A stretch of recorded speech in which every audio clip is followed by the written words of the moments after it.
경찰이요. 네. 지금 뭐 경찰청장 대행 체제인데 이 이호영이라는 사람이 국회에서 발언하는 거 보면 완전히 이재명과 민주당에게 영혼을 팔았거든요. 네네. 그리고 서울청장 지금 임명하려는 것도 뭐 친윤 라인이다 뭐다 하면서 막 억지 기소해서 쫓아내려고 하고 있어요. 그런데 최근에 이런 이야기가 나온답니다. 경찰이 8년 만에 시민들에게 캡사이신을 쏠 수 있다. 이게 윤석열 대통령 탄핵 선고되는 날 탄핵이 인용되면 우리 국민들이 가만히 안 있을 거잖아요. 거기다 대고 캡사이신을 쏠 준비를 한다.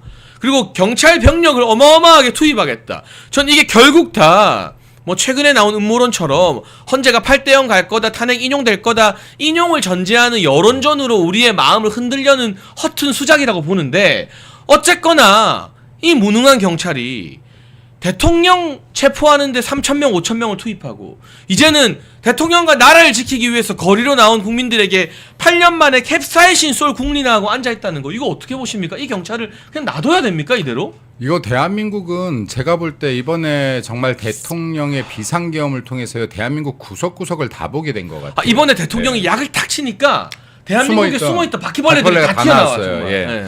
정말로 이게 어두운 집에 바퀴 하나 안 보이지만은 약을 치면은 튀어나오는 거거든요. 근데 정말 방금 말씀하셨던 것처럼 숨어있던 바퀴벌레들이 다 튀어나왔다.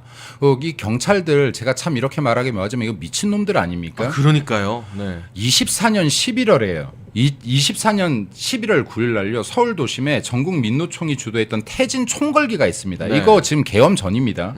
계엄 전부터 이미 이 사람들이 윤석열 대통령 태진 총걸기하고 있었어요. 네. 이때 당시에요. 경찰이 보고했던 바에 의하면 경찰 105명이 부상을 입었습니다. 이런 거에 왜 캡사이신 안 쏩니까? 이런 거 왜 무력 진압 안 합니까? 이때 지금 민주당 이재명이 뭐라고 했던 줄 아십니까? 대래 경찰들을요 두둔한 게 아니라 민노총을 두둔하면서 네. 경찰들의 행태를 보니 1980년대 백골단이 생각난다고 했었습니다. 아이. 예. 민노총의 이런 폭력 시위에는 눈 감을 수 있는 민주당이, 경찰들이 어떻게 선량한 국민들이 지금 평화 시위를 하는데 캡사이신을 쏘겠다, 폭력을 유발하겠다 이런 소리를 하고 있습니까? 이런 걸로 지금 여론 조성을 하고 여론 조작을 하고 있습니까? 이거 마치 지금 대통령이 이미 탄핵되지도 않은 대통령을 탄핵된 것 마냥 지금 이야기하려고 하는 거 아닙니까? 이거 여론 자체도. 그리고 경찰들 정말로 반성해라. 그리고 민주당 반성해라. 이때까지 대한민국의 폭력 시위를 해왔던 게 누구냐. 그때마다 뭐 하고 있었냐. 그때 한 번이라도 이런 강경한 진압을 해봤냐. 그때 수많은 경찰이 다치고 국민들이 불편을 겪어도 한 번이라도 이런 거 해봤냐. 근데 어떻게 국민들이 지금 탄핵 반대 집회를 하고 있는 국민들이 무슨 짓을 했다고 지금 캡사이신을 쏘네, 뭘 쏘네 하고 있냐.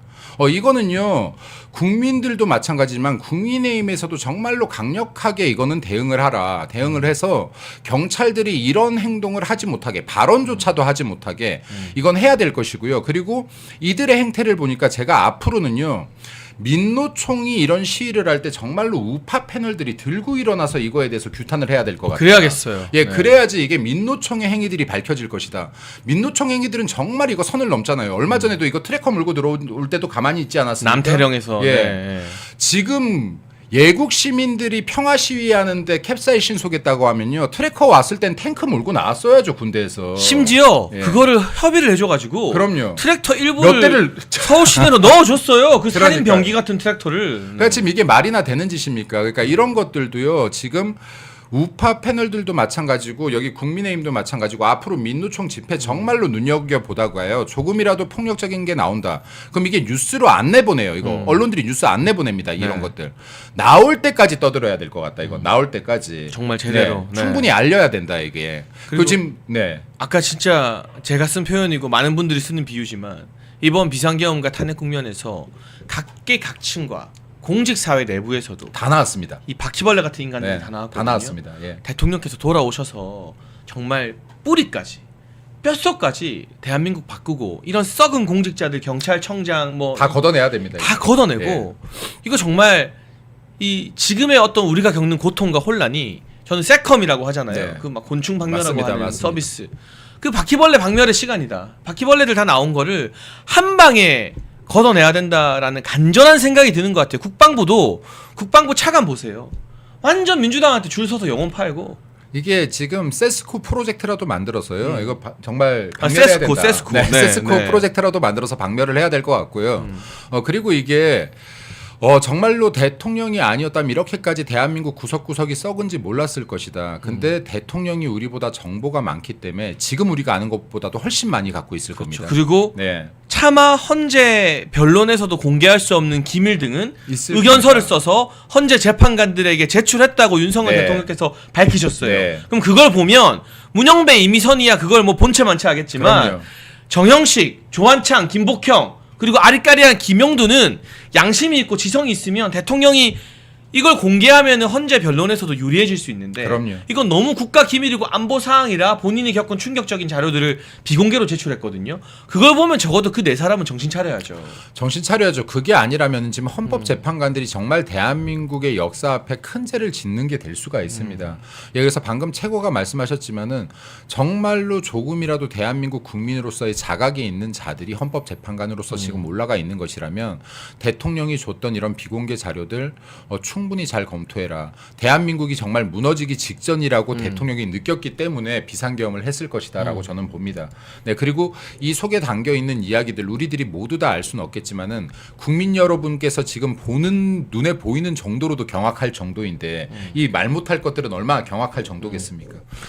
지금 댓글로 대통령께서 돌아오면 저희 두 사람이 용산 가서 일하는 거 보고 싶다는 댓글도 있는데 제가 이 댓글 왜 소개하냐면 용산도 털어야 돼요. 맞습니다. 바꿔야 돼요. 바꿔야 돼요. 다 이게 바꿔야 돼요. 일기 대통령실이 한동훈 라인들이 주축이 돼서 실세가 돼서 호가호위하면서 권력 노름 빠지느라 권력 누수가 있었고 총선 패배 이후에 대통령님께서 용산 대통령실 정비를 많이 했지만 본격적인 정말 한동훈 라인 솎아내고 제대로 된 사람들 채우기 전에 비상계엄과 탄핵 사태가 일어났거든요. 저는 구체적으로 알고 있습니다. 법률비서관실과 인사비서관실 그리고 정무수석실에 이 세 곳에 중점적으로 한동훈 라인과 친한계들이 많이 들어가 있습니다. 걸러낼 거 다 걸러내야 돼요. 지금 그리고 이 부분도 저는 미국을 좀 보면 좋겠어요. 미국 같은 경우는 지금 우리나라처럼 공산국가로 반반 나눠져 있지가 않잖아요. 네. 지금 위에 바로 북한처럼 이런 나라가 없잖아요. 그럼에도 불구하고요. 지금 공산 세력들, 중국 공산 세력들이 굉장히 많이 침투돼 있어요. 근데 지금 트럼프의 인사를 보면요. 정말 우리로선 상식적으로 이해 안 되는 네, 정말 가족도 갖다 쓰고 누구도 갖다 쓰고 정말 극우라고 표현되는 사람들 다 채용했잖아요. 그리고 백악관 대변인 27살이에요. 그럼요. 네. 근데 제가 볼 땐 이런 생각이 들어요. 트럼프가 왜 저런 인사를 할까라고 하면은 야 저게 지금 흔들리고 있는 미국이 가지고 있는 이념들을 바로잡아 가기 위해서는 이 정도 사람들을 세팅시키지 않으면 안 된다라고 생각했겠구나라고 생각됩니다. 미국이 민주당 네. 정부든 거치면서 너무 왼쪽으로 맞아요. 가니까 너무 왼쪽으로 갔어요. 극약 처방을 안 하면 네. 센 사람들 아니면 이게 중심이 안 맞는다는 판단이 있는 거죠. 그게 아니면 저렇게까지 무리하진 않았을 텐데 그러니까. 제가 볼 때는 네. 우리나라는 대통령이 인사에 무리를 못해요. 네, 인사에 무리를 못하다 보니까 눈치 적당히 보고 적당한 사람 뽑고 근데 지금 대한민국은 지금 이제 보니까 그런 단계를 넘어섰다라는 생각이 좀 듭니다. 네. 지금 보면은 여기 그 단식 투쟁하고 계신 분들 계시죠. 맞아요. 예. 네. 박수영 의원 네. 지금 단식 투쟁하고 있죠. 그리고 오늘 오후 5시부터는 고성국 고성국 박사님이 박사도, 또 헌재 앞에서 네. 단식을 시작하셨습니다. 네. 이게 정말로 감사한 분들인데 이렇게 단식 투쟁 들어가 주시고 의견을 피력해 주시고 하는 분들 감사한데 저는 이쯤 되면은 국회의원들 다 나가 사회 똑같이 해야 된다고 봅니다. 그러니까요. 예. 네. 지금 이게 사실은 단식 투쟁하고 계신 분들 뉴스에 크게 안 나오는데요. 이거 국회의원들 다 나가면 수십 명 나가면 이거 어떻게 뉴스 안 내보냅니까? 맞아요. 네, 아무리 이게 편향돼 있다라고 하더라도 정말로 국회의원들이 나서서 어떤 식으로든 간에 이 입장을 계속 알릴 수 있게끔 좀 해주시고요. 그리고 지난번에 보니까 JTBC였던 것 같은데요. 탄핵 반대 집회 사진에다가 이재명 사진을 붙여놓고요. 거꾸로 완전. 예. 네. 그리고 탄핵 집회 사진에다가 우리 국회의원들 사진을 올려놔서 마치 이게 탄핵 집회에는 어마어마한 사람이 나오고 반대 집회는 사람이 썰렁한 것처럼 보도를 하던데. 의도적이죠. 네, 의도적이죠. 악의적이고. 네, 이건 굉장히 정치적으로 의도적인 가짜 뉴스이기 때문에 이런 것들은 지금 당장 정치인들이 해결할 수 없다라고 하면 국민 여러분께서 항의 전화를 정말로 많이 넣어주십시오. 이런 가짜 뉴스들을 보면 항의 전화를 정말 업무가 마비될 정도로 넣어줘야 이 사람들이 이런 행위를 못할 것 같다. 제가 지금 이게 방송 나갈 때마다 이 얘기를 꼭 하는 게 어차피 정치권에서 손을 못 대는 문제니 지금 당장. 네, 이거는 국민 국민 여러분들께서 도와주셔야 이런 가짜 뉴스들을 좀 막을 수 있겠다라는 생각이 듭니다. 탄핵이니 내란이니 했던 게 모두 다 사기이고 공작이라는 게 이제는 분명해졌다라는 글과 입장문 등을 올리고 있는데 네. 오늘 저녁에도 또 곽종근 관련된 추가 녹취 보도가 있을 예정이라고 하는데요. 기대됩니다. 우선 목격자 K님께서 네네. 이 곽종근 녹취록이 어떤 것인지 간략하게 요약 한번 해주시면 좋겠습니다. 예, 곽종근 녹취록은 시점이 중요하고 네. 그리고 사실 이제 이건 결론인데 왜 이게 지금 나왔느냐가 굉장히 중요한 그렇죠. 거예요. 바로 내용은 그 이미 부분이죠. 여러분들 다 아십니다. 네. 그런데 이 녹음이 된 시점과 그 다음 날 있었던 일과 그리고 왜 이걸 지금에서야 TV조선에서 단독 보도를 하게 됐는가? 그렇죠. 그 흐름이 가장 중요하다. 예. 일단 5일날 녹음이 된 것이고 그건 이제 계엄이 해제되고 난 다음 날이죠. 네. 4일날 새벽에 해제가 됐으니까. 그러니까 뭔가 이 곽종근 입장에서는 여러 가지 압박이 들어오고 있었던 바로 그 순간에 정말 가장 어떻게 보면 그 시점에 있었던 가장 진실한 모습을 자기 가장 친한 사람에게 드러낸 그림이었습니다. 거기에서 핵심은 지금 양심 고백하라는 압박이 있다라는 것, 그걸 하지 않으면 너도 내란죄로 엮어 넣겠다라는 그런 압박이 있었고 회유가 있었다는 것, 요걸로 저는 게임 끝났다라고 생각을 해요. 예, 좀 더 한번 이어가 주시죠. 어쨌거나 이 날짜가 12월 5일 저녁 7시 반쯤에 네. 곽종근이 20년 지기와 통화를 한 거예요. 그러니까 정말 믿을 수 있는 사람한테 자기의 속마음을 솔직하게 털어놓은 거죠. 그렇죠. 여기서 누군가 나한테 양심 선언하라고 한다. 안 그러면 다 알면서도 내란죄로 엮으려고 한다. 그렇죠. 등의 중요한 발언이 나왔는데 사정을 다 알면서라는 표현이 나왔어요. 그 말은 뭐냐? 아는 사람들은 다 안다. 아닌 걸 안다. 이건 내란이 아니다. 내란이 아닌 걸 안다. 근데 다 알면서도 엮으려고 한다. 내란으로 만들어주면 너는 풀어주겠다. 너는 풀어준다. 근데 네. 내란으로 못 엮으면 대통령을 내란으로 못 엮으면 너가 내란죄로 들어간다. 그러면 이 사람 입장에서는 만일 정말 선명하게 그런 선택지라면 자기가 피해 안 받는 선택을 했겠죠. 그런데 이 사람이 뭔가 그 다음 벌어진 상황들 때문에 당황한 것 같아요. 곽종근이라는 사람이 사실은 본인이 거기에서 내란죄로 프레임을 안 했으면 본인도 내란죄로 걸려 들어가지 않았을 거라는 걸 감옥에서 깨우친 겁니다. 그러니까 뒤늦게 예. 민주당에게 단물 쪽 발리고 토사구팽 당한 다음에 깨달은 거죠. 그리고 아까 모케이님이 말씀하신 것처럼 이 녹취가 된 통화가 된 시점 12월 5일도 중요해요. 일단은 왜냐하면 그 다음 날인 12월 6일에 곽종근이 김병주의 유튜브에 출연하거든요. 그래서 김병주 의원과 이 박선원 의원이 여기서 바로 요원을 의원으로 둔갑시킵니다.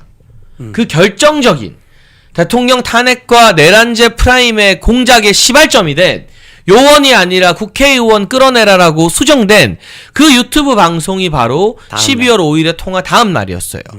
요 시점이 일단 첫 번째 중요하고요. 사실 그 과정도 몇 가지 연출이 있습니다. 네. 그러니까 이 김병주와 박선원이 우리가 너네 특전사 사령부로 항의를 갈 텐데 너가 우리를 말리는 척하면서 바로 그 촬영이 이루어졌던 그 장소로 나와라. 그러니까 지금 어떻게 보면은 제대로 된 뭐 인터뷰라든가 이런 거였으면 자기 사령관실로 불렀을 수도 있죠. 그렇죠. 근데 그게 아니라 그 어떻게 보면 민원들 뭐 면회하는 그런 장소 거기에서 막 자연스럽게 항의하고 있는데 그걸 말리러 나와서 자연스럽게 자기의 속내를 이야기하는 것처럼 하는 걸 그 흐름 자체를 다 시나리오로 짠 거예요. 그러니까 각본 뭐 이런 게 다 정해져 있었던 그렇죠. 연출이었던 거고요. 네.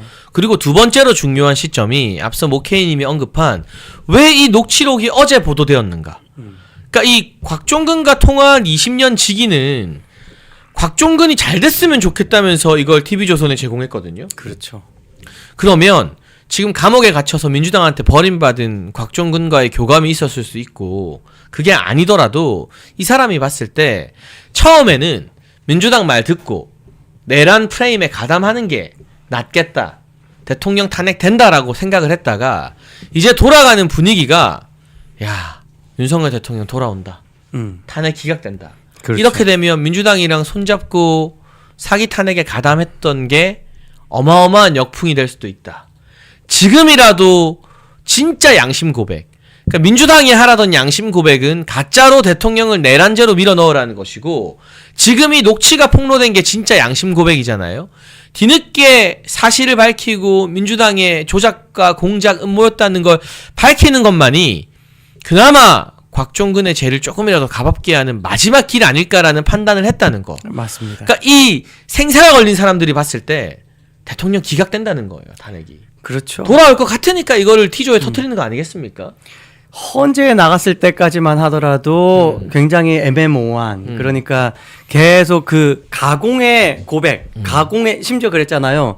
자기가 자기 진술을 하면 되는데 정영식 재판관이 기억나는 대로 이야기를 하라라고 해도 자수서에 이렇게 쓰여 있습니다라는 표현을 하면서 이야기를 하는 거예요. 그러니까 네. 자기가 이 지금 민주당이 같이 짬짬이로 만들어 놨던 자수서에 쓰여 있던 그 프레임 그걸 유지하려고 그날은 노력을 많이 했던 겁니다. 그런데 지나고 보니까 그걸 오히려 벗어 던지고 진짜 진실을 이야기하는 게 대통령을 살려야지. 그런 식으로 대통령을 살려야지 자기도 산다라는 걸 뒤늦게 깨우친 것이 아닌가.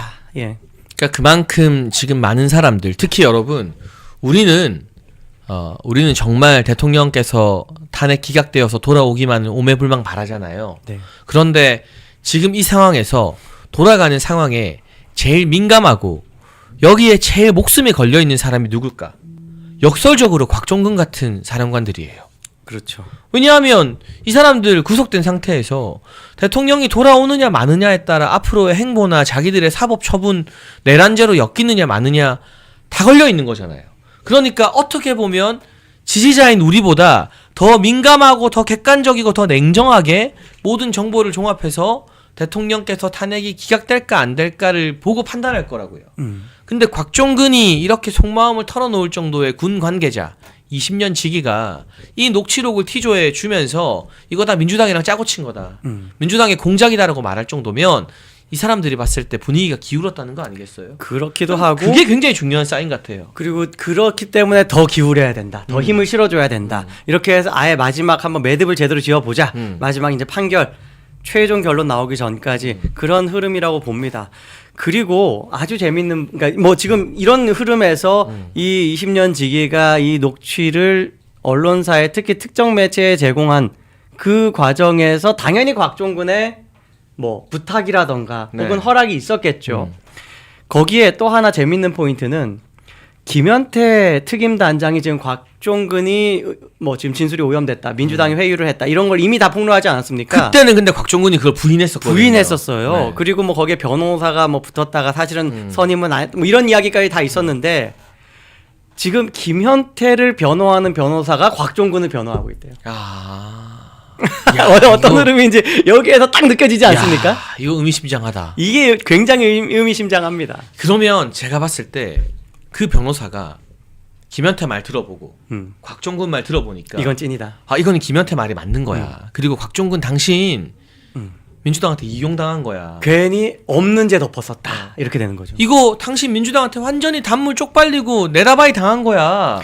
지금이라도 진실을 말하고 김현태가 말해준 게 맞다고 인정하는 게 당신 조금이라도 사는 길이야라고 그 변호사가 누군지도 몰라요. 저는 그렇죠. 제대로 지적해서 이런 녹취가 폭로된 배경에 곽종근의 변심이 있을 수도 있겠네요. 심경 변화. 변심이 있다라고 저는 거의 확신합니다. 네. 그 변호사가 딱 그렇다는 얘기를 듣고 이거는 지금 그러니까 곽종근이 사실은 이거를 계속 자기가 그 자수서 그러니까 민주당이 쓰라고 시켰는지 회유해서 쓰게 된 그 자수서대로 하면은 자기는 무조건 중요 임무 종사자를 피할 길이 없습니다. 날아가는 거예요. 예, 민주당은 네. 무슨 뭐 공익 제보자의 신분을 만들어주겠다라고 했지만 그렇다고 해서 지금 뭐 재판에서 참작이 될지언정 전혀 의미 없어요. 그거. 아예 뭐 네. 무죄가 되진 않잖아요. 그런데 지금 진실을 이야기하면 무죄가 될 수 있는 내란죄가 성립 자체를 하지 본인이 내란죄를 성립하지 않아야 대통령이 성립 안 되고 대통령이 탄핵을 안 당해야지 내란죄 재판에서 자기한테도 유리해지는 그 판을 이제야 제대로 된 변호사로부터 조언을 들은 것 같아요.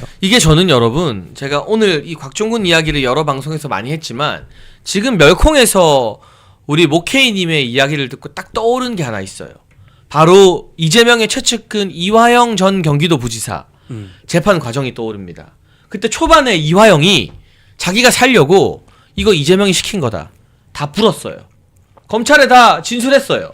근데 갑자기 친명계가 끼어들고 변호사가 갑자기 들어오죠. 이 이재명이 붙여준 변호사들이 이화영 감시역으로 들어오고 특히 이화영의 아내까지. 자기 남편보다 이재명과 진보 진영 좌파들을 선택하면서 이화영 진술이 바뀌었죠. 재판에서까지 난리를 치는 그런 해프닝까지 있었죠. 아내가 막 그 남편한테 막 소리를 지르는. 그리고 지금도 댓글 달리는 것처럼 유동규 본부장님 때도 이재명 쪽 변호사로 장난치고 그랬잖아요. 그렇죠. 근데 그러니까 그 이제 변호사가 결과 감시였어. 그 결과 이화영 어떻게 됐어요? 1심에서 9년이 넘는 징역이 와, 나왔고요. 엄청난 중형입니다, 대한민국. 2심에서도 7년 9개월이 나왔어요. 예. 여러분 말이 쉬워서 7년 9개월이지 여러분 8년 동안 감옥 갇힌다고 생각해 보세요. 나머지 모든 인생이 다 박살 나는 거예요. 솔직히 말하면. 이화영이 언제쯤 변심하냐? 이재명이 대통령 안 된다는 확신이 들면 변심할 거예요, 그때는. 근데 지금 곽종근은 이화영이 갔던 길과 거꾸로 가고 있는 거예요. 그렇죠. 그러니까 이화영은 처음에 자기 자신을 위해서 진실을 말하다가 이재명 쪽 변호인들이 붙으면서 오염돼서 결론은 이화영이 나락으로 갔어요. 징역 7년 9개월. 그렇죠. 곽종근은 이거 거꾸로입니다. 처음에 자기는 뭣도 모르고 멘붕 상태에서 이게 자기가 사는 길인갑다 하고 지금의 이화영처럼 이재명 쪽 민주당 부승찬이 변호사 소개해주고 하는 거에 혹해서 윤석열 대통령을 내란 프레임으로 모는 그런 진술을 하다가 이제야 뒤늦게 자기가 살려고 제대로 된 변호인의 조력을 받아가지고 진실을 말하고 있다. 지인의 통화 내용 폭로되는 걸 사실상 용인했다. 이렇게 정반대의 길을 가고 있는 게 데칼코마니처럼 맞아요. 쫙 비교가 되는 것 같네요. 우리가 이 흐름을 이해한다면 오늘 T조에서 어떤 걸 더 이제 추가 폭로할지는 모르겠습니다만 이게 이 지금 헌재 재판에서 굉장히 중요한 키가 될 수밖에 없다. 그러니까 이 지금 말하자면 이 변호인단에서도 이거를 추가로 증거로 제출할지 여부 해야죠. 고민하고 있을 겁니다. 무조건 해야죠. 무조건 네. 해야 될 것이고 사실은 그렇지 않다 하더라도 사실 헌법재판관들도 뉴스 다 봅니다. 다 보죠. 다 네. 봅니다. 이 사람들이 이거 내가 지금 이 순간에 무슨 뭐 만장일치 프레임에 같이 가담을 해가지고 이렇게 했다가 나중에 진실이 진짜 밝혀질 경우에 완전히 내가 역적되겠구나, 역사의 죄인으로 기록되겠구나라는 두려움이 있다면 그 마지막 평의하는 그 시점, 사실 당일날 형식적으로는 그렇죠. 당일날에 그 발표하는 날에 이제 그 뭐 기각이냐 인용이냐 요걸 이제 표결을 해가지고 발표를 하잖아요. 뭐 물론 이제 문장은 다 써놓지만 그 순간까지 충분히 이거는 고민에 반영이 될 만한 요소가 된다. 그래서 굉장히 크다라고 이야기합니다. 그러니까 이거 제가 방금 멸콩TV로 오는 길에 페이스북에 공식 입장도 올렸는데요. 헌재가 이 곽종근 녹취록 증거 채택해야 됩니다. 네, 해야 그리고 돼요. 예. 대통령 변호인단도 곽종근 녹취록 입수해서 원문 입수가 안 되면 T조 보도 내용이라도 정리해서 이거 증거로 제출해야 돼요. 그렇죠. 왜냐? 국회가 대통령님 탄핵 소추하면서 언론 기사 14개 딱 다 캡처해가지고 했어요. 그냥 예. 증거로 냈거든요. 다 받아줬어요. 언론 기사도 증거가 돼요. 그러니까 별의별 검찰 조서나 일방적 자료도 증거로 다 받아줬던 헌재가 곽종근 녹취록 보도를 증거로 채택 안 하면 진짜 우리가 다 같이 들고 일어나야 되는 거고요. 그러니까요. 이게 증거 채택이 되면 이거 증거 채택이 아니라도 재판관들이 다 뉴스는 보겠지만 공식적으로 판결문에 이렇게 적을 수 있어요. 이런 녹취록으로 보아 곽종근 등의 진술 신빙성이 없음. 이게 네, 공식적으로 곽종근의 쓸 수 있는 근거가 되거든요. 곽종근의 검찰 조서, 네, 신빙성이 곽종근의 없다. 헌재에서의 진술, 진술 네. 이게 신빙성이 없다라고 할 수 있죠. 이거 그래서 굉장히 중요하죠. 사실은 원칙적으로라면 변론이 재개되어서 곽종근 다시 불러서 녹취록 틀어주고 그게 맞아요. 너 이거 네. 뭐냐 이게 맞지만 이게 현실적으로 어렵다면 빨리 증거로라도 신청을 해야 된다. 그리고 지금 어제 T조 단독 보도 나오고 오늘 막 이제 국민의힘 의원들이 입장 밝히고 하면서 기사가 나거든요. 오늘 2차 보도가 있다고 해요. 이거를 더 키워서 전국적인 뉴스로 만들어야 돼요. 그러려면 대통령 변호인단이 확실하게 곽종근 녹취록을 증거 채택해달라고 헌재에 신청했다라는 기사가 내일은 나와야 되는 거예요. 그렇죠. 그렇게 돼야 돼요. 이제 이렇게 곽종근이라는 증인이 사라져 버린다. 그럼 이제 뭐만 남죠? 홍장원의 지렁이 그것만 남는 거예요. 근데 홍장원은 이미 자폭했죠. 자, 완전 자폭이죠. 예. 아니 세상에 말이 안 되잖아. 자기 왼손잡인데 오른손으로 써서 글이 악필이다. 아니 왼손잡이 왼손으로 글 쓰면 되잖아요. 누가 뭐 왼손 묶어놨습니까? 아니, 말도 안 그 되는 이야기를. 홍장원의 메모는 여러분 보신 분들 많으실 텐데요. 우리 좀 이따 PD님이 한번 찾아서 띄워주면 더 좋을 텐데. 그거 요즘 밈이 제대로 돌아가지고 티셔츠도 발매가 되고. 그 메모로요? 네, 메모로 네. 티셔츠가 있어요. 너무 재밌어요. 예. 야, 그거 거의 뭐 이집트 상형 문자 수준이던데요. 그러니까요. 아니면은 그 외계인들이 외계어 쓰는 것 같아요. 이집트 상형 문자는 상형 문자기 때문에 보면 뭐라도 유추가 돼요. 그쵸. 그림이라도 근데 보이니까. 이 홍장원의 지렁이는 조금 더 그거는 이제 어떤 뭐 거의 영적인 메시지처럼 외계요. 예, 도저히 그 자체로는 해석이 안. 저거. 여러분 저 문구 보이시죠? 스탑 라잉 위에 있는 저게 그냥 아무 그림이 아니라요. 저거 홍장원의 메모예요. 홍장원 1차 메모예요. 저걸 보고 체포 명단 누구라고 유추한다는 게 말이 됩니까?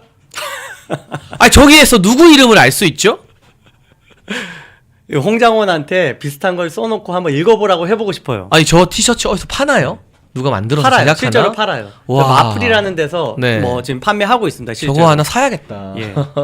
무슨 라이트 뭐였는데 하여간 네, 예. 한번 찾아봐야겠네요. 예. 와 대박이다 요즘, 정말. 하여간 요즘 이 2030들이 많이 개몽이 되니까 네. 이런 어떤 문화적인 거나 어떤 저런 대중 상품이라던가 이런 것들이 밈이 정말 멋지게 확산이 됩니다. 제가 여의도 집회 나갔다가 저걸 입고 커플이 막 하는데 아, 너무 커플이요 또? 예, 커플이 또 와. 여성이 또 저걸 입고 남성도 입고 야 센스 있다. 자기 좀 찍어달라고 막 이렇게 네, 하는데 네. 아 재밌더라고요. 그리고 어떤 분은 딱 저거를 이렇게 약간 그 조선시대 무슨 방처럼 이렇게 쓰고 갓 쓰고 나와가지고 그걸 가지고 이제 또 그 홍장원을 꾸짖는 그런 퍼포먼스를 해요. 이런 것들이 다 지금 대중들을 잘 설득하고 있어요. 이거 그래서, 예. 제가 무슨 생각 떠올랐냐면요. 네네.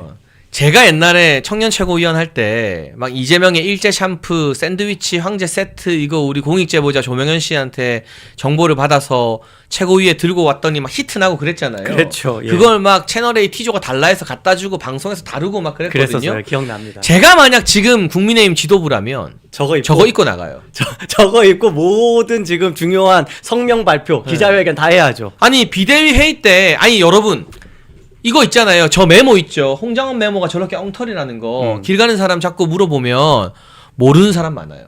여전히 모르는 사람. 저 메모 원본을 못 본 사람이 우리 생각보다 많아요. 우리는 멸콩 TV 보고 따따붙다 보고 고성국 박사님 방송 보고 하니까 이걸 다 아는 건데 실제로 저 메모를 못 본 사람들이 저는 국민의 아직 한 7, 80%는 된다고 봐요. 좋은 포인트입니다. 근데 만약에 국민의힘의 비대위원이나 최고위원 뭐 저거를 막 중진이 하라고 할 건 아니고 지금 김용태 의원이 젊은 청년 최고위원 몫으로 비대위원회 있잖아요. 저거 정장 안에 저거 입고 가서 이게 홍장원 메모입니다. 여러분 그러니까. 이게 체포명단으로 보이십니까 하면 그거 카메라 완전 제가 봤을 때 기사 네. 100개 넘게 나요. 나와요. 내가 최고위원이었으면 무조건 저거 사서 입었어. 김용태 약해. 그냥 사실은 지도부가 하는 게 맞아요. 그 최고 지도부가 하는 게 맞습니다. 그냥 아니 김용태가 지금 비대위원이에요. 비대위원. 그렇기도 한데 근데 권영세, 대박이죠. 권성동이 하면은 대박이죠. 그 위화감 때문에 더 네. 눈길을 사로잡아요. 이거 안 어울리는 사람이 하면 더 사람들이 더 시선이 그렇죠. 꽂히잖아요. 그게 더 대박이죠 사실은. 네. 네. 일단 뭐 자기 직위도 그렇지만 네. 그 어떤 그 사람의 뭐 연령대도 그렇고 뭐 네. 평소에 하는 스타일도 그렇고 그 권영세 비대위원장이 평소에 스타일이 그렇게 좋잖아요. 맞아요. 나이에 비해서는. 잘 입죠. 네. 그런데 저런 좀 약간 깨는 네. 예 저런 키치한 그런 옷을 딱 입으면 그러면 100마디 말 필요 없이 진짜. 홍장원 메모가 이런 말도 안 되는 수준이라는 걸 전 국민이 그날 하루에 다 알게 되는 거예요. 일단 사람들이 질문하잖아요. 저게 뭐냐? 저게 뭐냐? 그럼 답변을 찾을 거 아닙니까? 네. 그게 홍장원 메모다. 그 홍장원 메모가 왜? 저게 사람 명단이다. 이러는 순간 이게 다 가짜라는 게 바로 와닿는 거예요. 그러니까 제가 딴 거보다 제가 방송을 워낙 오래 했다 보니까 뭘 하면 언론사 기사가 나가고 방송국에서 이걸 다뤄줄지 이걸 소위 방송국의 언어로 야마라고 합니다. 그렇죠. 뭘 해야 야마가 될지는 제가 그래도 좀 감이 있는 편이라는 평가를 탁월하시죠. 최고위원 때 많이 받았는데 네. 저거 지도부가 있고 아침에 비대위 회의 진짜. 가보세요. 무조건입니다. 진짜. 이런 것 좀 했으면 좋겠어 국민의힘 진짜로. 월요일 날 지도부가 전부 다 저거 입는 거예요. 그것도 대박이죠. 예, 전부 다 입으면 눈이 피할 곳이 없잖아요. 아니 100마디 말이 필요 없어요. 예. 기자회견 성명 필요 없어요. 저거 사진 한 방으로 가는 거예요. 저거. 그러니까 곽종근 이미 끝났다. 홍장원은 저걸로 이제 완전 지워버리면 그러면 이거를 인용하는 순간 헌법재판관들만 이상해지잖아요. 근데 여러분 진짜 웃긴 게 저게 체포 명단인데 저걸 보고 믿고 한동훈이 눈이 돌아가서 대통령 탄핵시켰다는 거 아니에요. 그거를 여전히 뻔뻔하게 주장하면서 책 팔고 있어요. 야 진짜. 정말 참 초현실적입니다. 우리가 되게 좋아하는 유튜버 박강배 있잖아요. 예. 우리 국민의힘 비대위 갤러리 관리하는 권세민. 지금 한동훈 행사 앞에서 1인 시위 하던데 제가 이제 우리 권세민 대표, 박광계 대표 많이 응원하고 멸콩TV도 나오라고 몇 번 했는데 본인이 이제 여러 가지 활동을 좀 더 하다가 뭔가 컨텐츠가 좀 채워지면 나오겠다라고 했어요. 저거 입고 한번 한동훈 앞에서 1인 시위 해봐라라고 갑자기 아이디어가 떠오르네요. 전달하겠습니다. 너가 이거 보고 야 대통령 탄핵시킨 거야 이 무지렁이야 라고 100마디 말이 아니라 한 방에 정리가 되는 것 같아요. 저거는. 그 또 얼핏 보면 또 약간 한동훈 주름 모양하고 비슷해요. 아, 그런가요? 한동훈도 또 주름이 좀 많더라고요. 그렇게까지 또 예. 가나요? 와, 예, 약간 좀 약간 진짜. 골룸 느낌이라 가지고 한동훈도. 예. 아, 정말 어이가 없다. 근데 여러분 이 사기 탄핵 내란 공작의 양대축인 홍장호는 저 메모로 자폭했어요. 예. 곽종근 녹취가 나왔잖아요. 네. 근데 이 악랄한 인간들이 민주당이 곽종근한테도 사기를 친 거예요. 저는 곽종근을 두둔해줄 생각이 없어요. 곽종근 안 됐죠, 인간적으로. 근데 아무리 그래도 없는 내란 프레임을 만들어서 대통령을 탄핵시키는 주역이 됐으면 곽종근도 잘못한 거죠. 그러니까 이제라도 곽종근이 그 변호인 때문에 심경이 변화돼서 지인한테 이걸 폭로하게 했다면 자기가 공식 입장 내야 돼요. 그렇죠. 이 녹취가 맞다. 맞아요. 사실 나 협박과 회유에 못 이겨서 민주당한테 놀아놨다. 국민 여러분 정말 죄송하고 대통령님 죄송합니다라고 하는 게 이제 곽종근한테 남은 마지막 기회예요. 일단 근데 그거는 우리가 이제 뭐 압박한다기보다는 좀 기다려 보죠. 기다려봐야죠. 그럴 네. 거라 기대됩니다. 변호사가 잘 어떻게 보면은 자기 그 내란죄 그 형사 재판 관련해 가지고 도움이 되는 방향으로 조언을 한다면 그렇게 할 거예요. 그렇죠. 예. 그게 곽종근이 살 수 있는 유일한 길이니까. 네. 근데 곽종근 두둔하는 게 아니라 네네. 민주당은 변호사 붙여준다 해서 그럼요. 민주당의 국방부 대변인했던 부승찬 의원 용인에서 국회의원 됐죠. 예. 실제로 저 녹취 있고 5일 뒤에 변호사를 소개해줬어요. 했어요. 예. 곽종근 만나가지고. 맞아요. 예. 근데 결국 성사가 안 됐어. 왜? 사실은 붙긴 붙었어요. 돈은 또 못 내주겠다고 한 것 같아. 그러니까. 내가 봤을 때 돈 문제가 걸린 것 같아. 그러니까 붙긴 붙었어요. 음. 언제까지 붙었냐? 그 재판에 나갈 때 자수서를 들고 가는 것까지는 붙었어요. 그러니까 확실하게 대통령에게 칼을 찌르기 전까지는 찌르는. 붙었다가 예. 칼 찌르고 내란제 공작 완성되고 나니까 너 이제 필요 없네 빠이빠이가 된 거잖아요. 그 정확히 사임한 시점이 구속되고 나서요. 아. 체포 먼저 그 다음에 구속되고 그리고 딱 빠져나갑니다. 그러니까 이 변호사들이. 곽종근은 민주당한테 붙으면 구속 안 될 줄 알았죠. 안될줄 알았던 거예요. 근데 예. 구속이 돼버렸고 공익제보자 박범계 1국에 그래도 법무부 장관을 했던 중직급 국회의원입니다. 여러분 우리가 박범계 많이 비웃지만 정치적 레벨로 따지면 거물인 건 맞아요. 그럼요. 예. 네. 근데 그 박범계가 공익제보자 너 사인해라 들고 와서 너 이거 사인하면 우리가 공익제보자 만들어줄게. 곽종근이 혹한 거예요. 그렇죠. 근데 여러분 지금 부산시 교육감 예비후보로 뛰고 있는 정승윤 후보가 있습니다. 네. 왜 이 이야기를 하느냐? 국민권익위 부위원장이었어요. 아. 그러니까 공익제보에 대해서 제일 잘 아는 사람이에요. 요즘 방송 나와서 뭐라 말하느냐? 이 공익제보자라는 게 지금 재판받고 형량 감면받고 하는 데는 어떤 실효적 조치가 안 된다. 이거 민주당한테 곽종근이 완전히 속은 거다.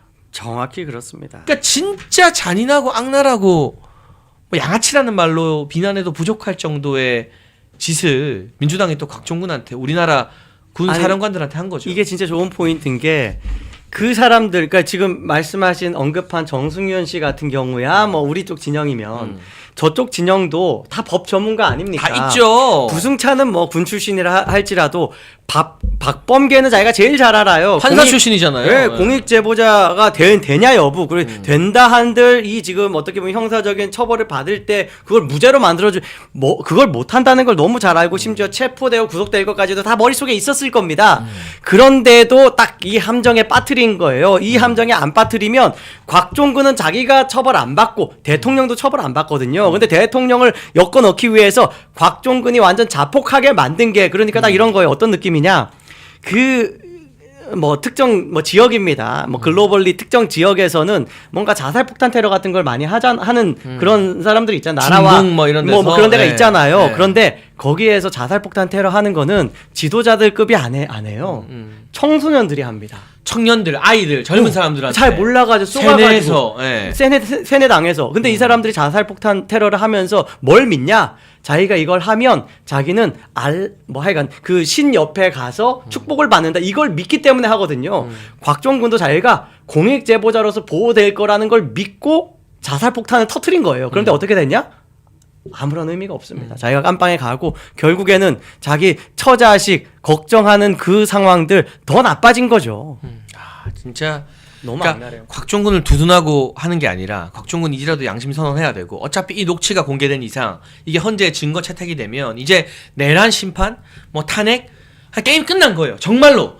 여러분 저는 잘 아시겠지만 다른 유튜버분들이 뭐 난리 났다, 판 뒤집혔다, 게임 끝났다. 제가 그런 소리 제일 싫어하고 잘 안 하는 사람이거든요. 이제까지 큰 거 왔다가 한 100번 정도 있었죠. 저는 큰 거 왔다 이런 소리 잘 안 해요. 그리고 맨날 제가 우리 멸콩TV 제작진한테도 썸네일 세게 쓰지 마라. 있는 그대로 건조하게 써라. 맨날 그 이야기 하는 사람이에요. 제 성향 자체가 그래요. 왜냐하면 그게 시청하고 난 다음에 어떤 만족도가 더 커요. 왜냐하면은 막 희망 고문하기 싫으니까. 그렇죠. 희망 고문은 들어왔다가 실망하면 화나잖아. 그리고 저는 어쨌든 최고위원을 했고 제도권 정치에 있는 사람인데 책임 못 질 말을 하면 안 되니까. 근데 곽종근의 녹취는 그런 장례찬이 봐도 이거는 큰 거 한 방이고 게임 체인저예요. 맞아요. 이게 정상적인 사법부, 정상적인 헌재 재판관이라면 이거는 이제 게임 끝난 거예요. 정말로. 그러니까 이게 우리가 큰 거 왔다라고 이야기하지만 이게 안 먹힌다? 그게 사회가 잘못된 거예요. 그거는 이 정도- 헌재가 잘못된 거죠. 이 정도 그거는. 큰 게 왔으면요. 이 큰 게 잘 작동하도록 우리가 진짜 여론을 또 뭐 무조건 목소리만 크다고 중요한 게 아니라 설득력 있게 지혜롭게 잘 이걸 활용을 해야 됩니다. 예. 네, 그래서 오늘 많은 국민의힘 의원들이 이 곽종근 이야기를 페이스북에 올렸어요. 기자회견도 했어요. 기사가 많이 납니다. 추가 보도 나올 거예요. 주말 사이에 여론이 더 커지겠죠.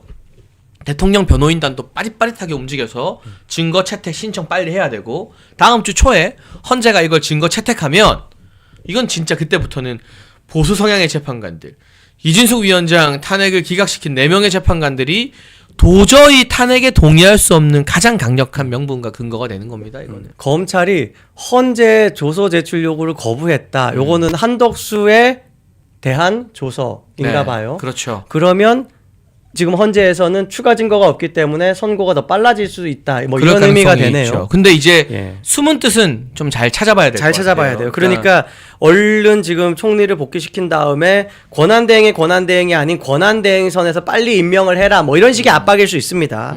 네, 우리가 그래서 지혜롭게 받아들여야 돼요. 일단 그 설명을 좀 드리면 국회가 이 한덕수 총리 탄핵 선고 시간을 끌기 위해서 검찰 조서를 증거로 요청을 했거든요. 네. 헌재가 이걸 채택했어요. 이 뒷 배경으로는 무조건 한덕수 탄핵 기각이 되기 때문에 문영배가 시간 끌기로 채택해줬다라는 설이 파다합니다. 근데 정작 그 조서를 헌재에 줘야 되는 검찰이 우리 이거 못 주겠다고 거부했다는 속보가 방금 올라온 것 같아요. 맞아요. TV조선 단독입니다. 그러면 어떤 숨은 뜻이 있는지는 모르겠지만 만약 이 조서 제출이 이루어지지 않으면 더 검토할 자료가 없게 되니까 한덕수 총리 탄핵 심판 선고가 조금 더 당겨질 수 있는 그런 기반이 마련됐다라는 현재 시점에서는 조금 반가운 뉴스일 가능성이 커 보여요. 그런데 좀 특이한 거예요. 그러니까 검찰에서 이걸 거부했다는 게 특이한 그러니까 건데 이유가 뭔가를 좀 들어봐야겠어요. 검찰에서의 이유가 이래요. 수사 진행 중인 당사자의 수사 조서를 헌재에 제출하는 것은 아주 예외적인 경우를 제외하고는 없다.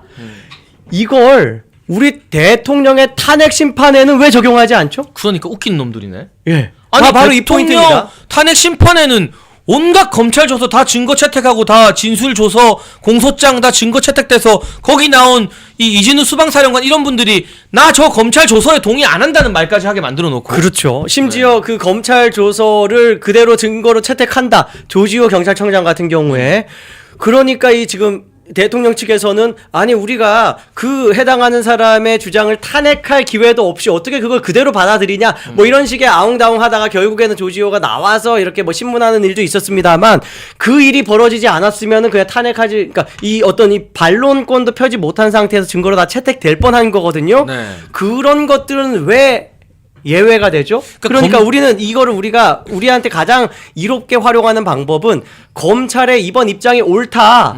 탄핵 심판과 관련된 대통령의 탄핵 심판과 관련해서도 그랬어야 한다라고 우리가 일관된 주장을 해야 된다고 봅니다. 그러니까 이게 좀 조심스럽지만 곽종근 녹취가 나오면서 이 사람들이 야 탄핵 기각되겠다 이제 민주당 텄다라고 판단했던 것처럼 네. 검찰도 한동훈의 고등학교 후배인 박세현을 주축으로 한 특수수사본부가 힘을 좀 잃고 이제라도 검찰이 좀 정신 차려야 되는 거 아닌가? 그렇죠. 조심해야 되는 거 아닌가라는 기류가 검찰 내부에서 조금씩 나오고 있는 것은 아닌가. 검찰의 태세 전환인 것은 아닌가 하는 추측을 할 수밖에 없는 시점 같습니다. 네, 이제는 확실히 재밌는 건 지금 이것도 특수본이에요. 박세현 뭐 지금 고검장이 있는 네, 그 네. 특수본에서 나온 입장인 겁니다.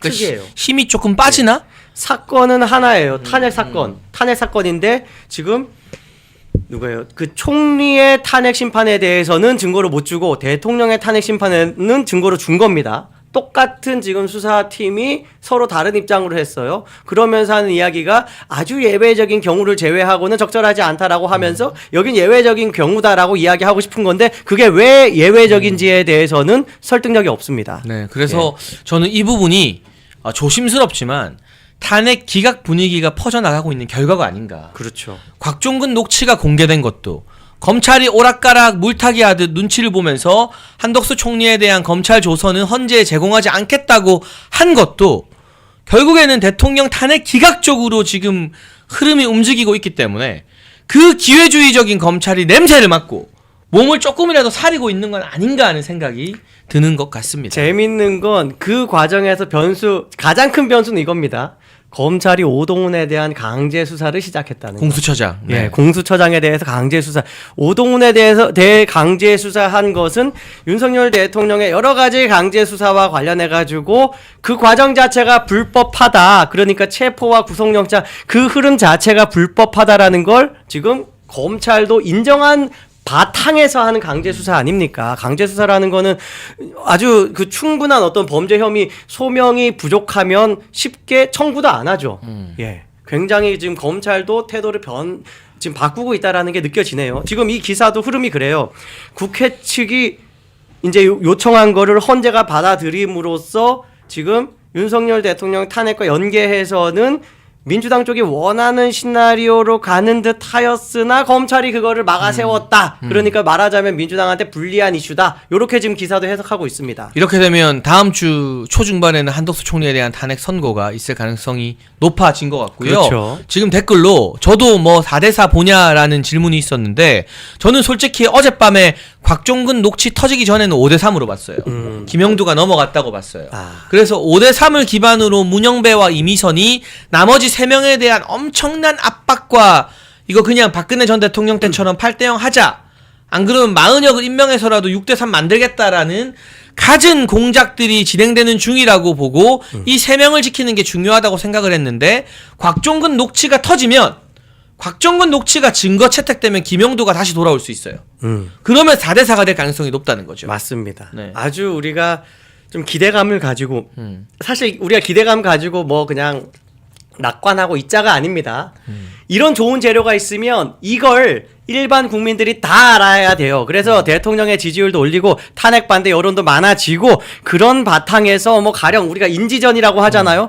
지금 뭐 커뮤니티나 포털 뉴스나 이런 데도 훨씬 더 탄핵 반대 탄핵을 인용하는 거는 넌센스다라는 그 인식이 쫙 퍼지고 그런 여론들까지 헌법재판관들이 의식하게 만드는 것 우리는 그 싸움을 계속해야 됩니다. 근데 뭐 기각이냐 각하냐 이런 질문도 나오는데 제가 설명드리면 기각이든 각하든 대통령 돌아오시는 건 문제가 없어요. 네, 근데 이제 각하는 탄핵 심판 자체를 무효화하는 거라서 4대4 구도가 굳어지면 예를 들면 4명의 이 좌파 재판관들이 4대4로 대통령 돌아가는 것보다는 어차피 안 되니까 이 재판에 백기를 들어버리면 각하가 되는 거고요. 그렇죠. 문영배나 이미선이나 정계선이나 정정민은 평생 좌파 진영에서 먹고 살아야 되잖아요. 얘네 헌재 끝나면 또 AKB 같은 좌파 로펌 들어가가지고 민주당 카르텔에서 전관예우 받아야 돼요. 그렇죠. 그럼 얘네가 이런 생각을 할 수 있어요. 어차피 안 되더라도 내가 민주당에게 나는 그래도 인용했어라고 보여주고 싶어. 내가 이 좌파들에게 충성 서약 하고 싶어 라고 하면 4대4 기각이 될 수도 있어요. 가급적이면 각하는 안 하는 쪽으로 하겠죠. 예, 그래서 저는 기각이냐 각하냐에 그렇게 막 초점을 맞출 건 아니다. 중요한 건 4명을 확실하게 지켜서 대통령님 돌아오시는 거 그 자체가 제일 중요하다라는 말씀을 그러니까 이걸 듣고 이해하셔야 싶습니다. 돼요. 각하라는 건 아까 말씀하신 것처럼 이 지금 이 재판 자체가 무효화되는 거기 때문에 그걸 위해서는 5표가 필요한 거예요. 네. 각하가 5표가 될 가능성이 굉장히 희박합니다. 그런데 우리는 애초에 정치적 어떤 이념적 스탠스 자체가 탄핵 무효 아닙니까? 우리의 이상은 탄핵 각하가 맞아요. 그렇게 되면은 그게 베스트입니다. 그렇죠. 그런데 우리가 그 정치적 메시지를 던지면서 기술적으로는 탄핵 각하를 위한 5표 마련이 어려우니까 3표만 가지고도 할 수 있는 기각이 될 거다라고 해설을 해드리는 것이죠. 네, 그리고 저는 좌파들의 습성을 잘 알잖아요. 네네. 이 사람들은 안 절대로, 돼도 예. 보여주기 위해서 예. 우리가 이렇게 윤석열 대통령 탄핵하려고 노력했다. 그러니까 우리 헌재 재판관 임기 끝나면 대형 로펌에 취직시켜서 AKB 나 선명하다. 네. 어. 우리 계속 잘 같은 먹고 잘 편이다. 살게 전관예우 해달라. 우리는 확실한 민주당 편이다라는 걸 충성맹세로 보여주기 위해서라도 저는 각하보다는 4대4 기각의 확률이 현실적으로 더 높다는 그냥 저의 분석을 말씀드리는 겁니다. 맞습니다. 네. 아니 그렇게 느껴질 수밖에 없는 게 지금 이 민주당 쪽 그 대리인단 김희수 있잖아요. 김희수가 헌법재판관 했던 사람이고 박근혜 대통령 탄핵을 할 때 그 뭐 여러 가지 사안들에 대해서 각각 표결이 있잖아요. 그 중에서도 가장 강성으로 소수 의견을 냈던 사람이에요. 항목별로 이제 뭐 어떤 뭐 지금 어떤 세부 항목, 네, 세부 네. 항목에 따라서 어떤 거는 인용하고 어떤 건 기각하고 할 때 기각이 많은 건도 이 사람은 인용을 했던 사람이에요. 그런 식으로 자기 충성도를 보여주고 그 다음에는 좌익 진영에서 아주 잘 먹고 잘 사는 그런 정관예우 변호사가 되는 겁니다. 그런 자리를 노리려면 적어도 각하를 해가지고 전체 날려서 기록도 없는 것보다는 일단 진행을 해서 자기가 인용을 하더라도 그러니까 이게 결과적으로 종국에는 기각이 된다 하더라도 세 표 때문에 자기가 의견으로서 자기가 선명하게 색깔을 남겨놓는 판결문을 쓰고는 싶을 거다. 요게 지금 이 설명입니다. 근데 이제 5대3도 어제 곽종근의 녹취 이후로 4대4가 될 가능성이 높고 기대가 지금 뭐 지기현 판사 이야기 많이 나오는데 대통령님에 대한 구속 취소 결정도 곽종근 녹취가 아마 이 결정타가 되지 않을까. 그럴 것 너무 같아요. 늦어지고는 있습니다만. 예, 그럴 것 네. 같아요. 그러니까 지금 지기현도 어떻게 보면 실기한 게 늦어지면 늦어질수록 자꾸 진실이 드러나서 맞아요. 네. 구속 취소를 안 할 수 없는 불허하는 상황. 게 네. 굉장히 더 부담스러워지는 그 상황을 스스로 만들고 있거든요. 많은 사람들이 또 이제 법조인들도 논평을 하기를 그러니까 예측을 하기를 길어지는 게 더 좋은 거다. 예, 요거는 지금 구속 취소를 위한 판결문을 쓰기 위해서 고려가 더 많은 것이다. 뭐 이렇게 해석하는 분들도 있거든요.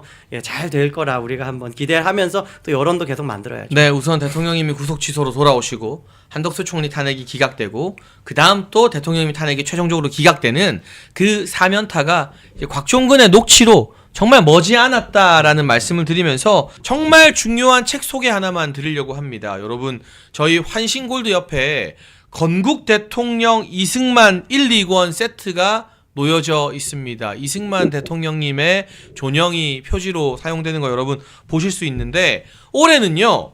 이승만 대통령 탄신 150주년 되는 해라고 합니다. 그래서 연개소문과 대조영 등 유명 작품을 쓴 유현종 작가가 이 건국 대통령 이승만이라는 실록 소설을 집필했어요. 나라와 국민을 사랑하는 이승만 대통령님의 삶의 여정을 가슴으로 느낄 수 있는데요. 현재 서점에서는 1권과 2권을 4만원 정가 판매 중인데 오직 멸콩TV 구독자분들께만 택배비 포함해서 4만원의 절반인 2만원에 이 건국 대통령 이승만 1, 2권 세트를 드립니다. 나라를 사랑하는 우리 애국시민 여러분, 멸콩TV 구독자, 시청자 여러분의 힘을 보여주십시오. 아래 번호로 전화 주시면 건국 대통령 이승만 1, 2권 세트를 정가 4만원의 절반인 2만원의 택배비 포함으로 드리니까 이거 정말 인쇄비만 받고 저희가 이승만 대통령 많이 알리고 싶어서 멸콩TV가 준비한 거거든요.